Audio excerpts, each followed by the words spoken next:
Assalamualaikum warahmatullahi wabarakatuh. Perkenalkan, kami dari kelompok 5 kelas Gizi 5A, Prodi Gizi Fakultas Psikologi dan Kesehatan UIN Wali Songo Semarang ingin menjelaskan tentang triple burden malnutrition. Kelompok kami terdiri dari Nurul Khosiat, Nabila Putri, Pucang Cendani, dan Ilma Ulia. Apa itu triple burden malnutrition? Yaitu merupakan suatu kondisi kelebihan berat badan atau obesitas yang disertai dengan kekurangan gizi dan defisiensi mikronutrien. Yang pertama yaitu gizi lebih atau obesitas, merupakan istilah yang digunakan untuk kelebihan berat badan di mana berat badan seseorang melebihi berat badan normal yang terjadi akibat ketidakseimbangan antara asupan dan pengeluaran energi, mengalami kelebihan asupan energi yang disimpan dalam bentuk lemak. Kemudian, faktor-faktor penyebab obesitas yang pertama yaitu faktor internal berupa genetik, gender, dan kelainan endokrin. Kemudian yang kedua yaitu faktor eksternal berupa gaya hidup seperti kebiasaan makan dan status sosial ekonomi. Lalu yang kedua yaitu gizi kurang, stunting, dan wasting, di mana anak balita yang berusia 12-59 bulan merupakan rawan kurang gizi. Gizi kurang adalah kekurangan karbohidrat, protein, lemak, dan vitamin yang dibutuhkan oleh tubuh, di mana kedepannya akan berdampak menjadi gizi buruk. Kemudian faktor risiko yang berpengaruh terhadap gizi kurang yang pertama yaitu perilaku ibu terhadap makanan. Ketidaktahuan ibu dapat menyebabkan kesalahan pemilihan makanan terutama untuk anak balita sehingga zat gizi dalam kualitas dan kuantitas tidak cukup untuk memenuhi kebutuhan tubuh.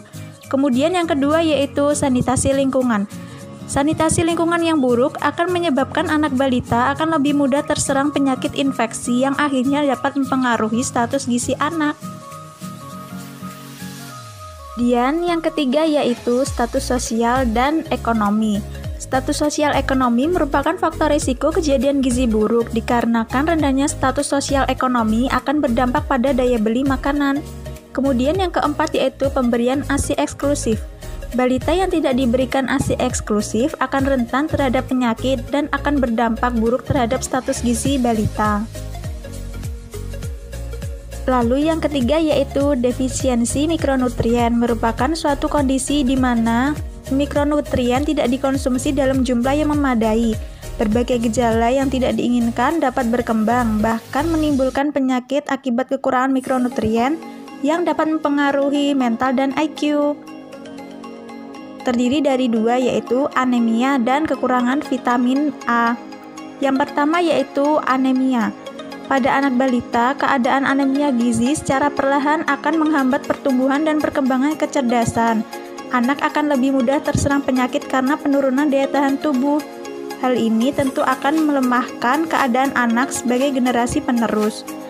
Terdapat faktor yang berpotensi meningkatkan risiko anemia gizi. Yang pertama yaitu kurangnya konsumsi makanan yang mengandung zat besi, ketidakmampuan tubuh menyerap zat besi, wanita lebih rentan terkena anemia, dan bayi dan anak-anak lebih rentan. Kemudian yang kedua yaitu kekurangan vitamin A, merupakan penyebab utama kebutaan yang dapat dicegah pada anak-anak dan dapat meningkatkan risiko penyakit atau kematian yang disebabkan oleh infeksi. Selanjutnya, terdapat beberapa faktor yang berpotensi meningkatkan risiko KVA. Yang pertama yaitu usia. Defisiensi vitamin A, khususnya defisiensi berat, akan menyerang anak-anak dalam usia prasekolah. Keadaan ini terjadi karena kebutuhan vitamin A bagi pertumbuhan pada anak cukup tinggi, sementara asupan vitamin dari makanan seringkali rendah dengan tambahan beban pajanan infeksi yang sangat besar. Kemudian yang kedua yaitu gender, di mana laki-laki umumnya lebih berisiko lebih tinggi terkena buta senja dan bercak bitot dibandingkan perempuan selama usia prasekolah pada awal masuk sekolah. Kemudian yang ketiga yaitu status fisiologi. ASI dari ibu dengan status vitamin A yang buruk seringkali turut menyebabkan peningkatan kerentanan pada bayi.